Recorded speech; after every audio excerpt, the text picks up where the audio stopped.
Covid നിയന്ത്രണങ്ങളുടെ പശ്ചാത്തലത്തിൽ ദേവാലയങ്ങളിലെ തിരുക്കർമ്മങ്ങളിലും മറ്റ് ആത്മീയ ശുശ്രൂഷകളിലും പങ്കെടുക്കുന്നത് ബുദ്ധിമുട്ടായിരിക്കുന്ന സാഹചര്യത്തിൽ സ്വന്തം ഭവനം തന്നെ ദേവാലയമാക്കി മാറ്റിയ തൃശൂർ അതിരൂപതയിലെ പാവറട്ടി ഇടവകാംഗം ലിജു സമൂഹമാധ്യമങ്ങളിൽ ശ്രദ്ധേയനാകുന്നു. അഖണ്ഡ ജപമാല ഉൾപ്പെടെ വ്യത്യസ്തങ്ങളായ ആത്മീയ ശുശ്രൂഷകളാണ് മഹാമാരി സൃഷ്ടിച്ച പ്രതിസന്ധിയുടെ നാളുകളിൽ ലിജുവിന്റെ നേതൃത്വത്തിൽ ഈ കുടുംബത്തിൽ നടത്തപ്പെടുന്നത്. ഈശോയുടെ അതിദാരുണമായ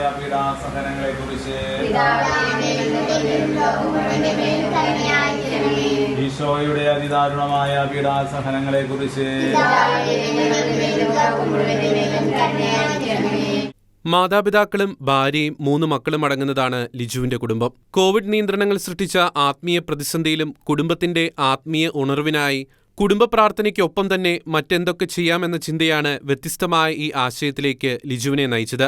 ദിവസവും രാവിലെ 7 മണിക്ക് ആരംഭിച്ച് വൈകിട്ട് 7 മണിക്ക് സമാപിക്കുന്ന അഖണ്ഡ ജപമാലയോടെയാണ് കുടുംബത്തിൽ തന്നെയുള്ള ആത്മീയ ശുശ്രൂഷകൾക്ക് ലിജു തുടക്കം കുറിച്ചത്. ഭാര്യയും മക്കളും മാതാപിതാക്കളും ഉൾപ്പെടെയുള്ള കുടുംബാംഗങ്ങളാണ് ഭവനത്തിലെ പ്രാർത്ഥനാമുറിയിൽ ക്രമീകരിച്ച അഖണ്ഡ ജപമാലയ്ക്ക് നേതൃത്വം കൊടുത്തത്. ദൈവവചനശക്തിയാൽ കുടുംബം നയിക്കപ്പെടുവാൻ വേണ്ടി അഖണ്ഡ ബൈബിൾ പാരായണത്തിനും തുടർന്നുള്ള ദിവസങ്ങളിൽ ലിജു തുടക്കമിട്ടു. മർത്തായും മറിയവും അവർ പോകും വഴി അവൻ ഒരു ഗ്രാമത്തിൽ പ്രവേശിച്ചു.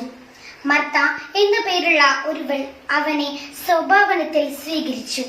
കുടുംബത്തിന്റെ പ്രാർത്ഥനാമുറിയിൽ തന്നെ ക്രമീകരിച്ച അഖണ്ഡ ബൈബിൾ പാരായണവും അഖണ്ഡ ജപമാലയും കുടുംബാംഗങ്ങൾക്ക് വലിയ ആത്മീയ ഉണർവിന് കാരണമായെന്ന് ലിജു സാക്ഷ്യപ്പെടുത്തുന്നു. ഞാൻ കുടുംബമായി ഒരു അഖണ്ഡ ജപമാല ആരംഭിച്ചു. അത് വളരെ മനോഹരമായി എല്ലാവർക്കും പുതിയൊരു അനുഭവമായി. തുടർന്ന് നമ്മളൊരു ബൈബിൾ പാരായണം, അതൊരു അഖണ്ഡ ബൈബിൾ പാരായണം കുടുംബത്തിൽ തന്നെ ചെയ്തു. അത് വളരെ ഒരു ആത്മീയമായ ഒരു ഉണർവിനും ഒരു ആത്മീയമായ ഒരു അനുഭൂതിക്ക് കാരണമായി. ലോക്ക്ഡൌൺ ദിനങ്ങളിൽ അലസമായി സമയം കളയാതെ കുട്ടികൾക്ക് ജപമാല ചൊല്ലുവാനും ദൈവവചനം വായിക്കുവാനും സാധിച്ചു എന്നത് ശ്രദ്ധേയമാണ്. കോവിഡിന്റെ 2ാം വ്യാപനം രൂക്ഷമായ സാഹചര്യത്തിലായിരുന്നു കോവിഡിനെതിരെയുള്ള ആത്മീയ ആയുധങ്ങൾ എന്ന വിഷയവുമായി ബന്ധപ്പെട്ട് ഷെക്കേന ടെലിവിഷന്റെ സോഷ്യൽ മീഡിയ വിഭാഗം തയ്യാറാക്കിയ വീഡിയോ സന്ദേശത്തിൽ നിന്ന് പ്രചോദനം ഉൾക്കൊണ്ട് അഖണ്ഡ മധ്യസ്ഥ പ്രാർത്ഥനയ്ക്ക് ഭവനത്തിൽ ലിജു തുടക്കം കുറിച്ചത്. കോവിഡിനെക്കുറിച്ച് പത്രങ്ങളിൽ വരുന്ന വാർത്തകൾ വെട്ടിയെടുത്ത് പ്രാർത്ഥനാമുറിയിലെ ബോർഡിൽ ഒട്ടിച്ചുവെച്ചതും ശ്രദ്ധേയമായിരുന്നു.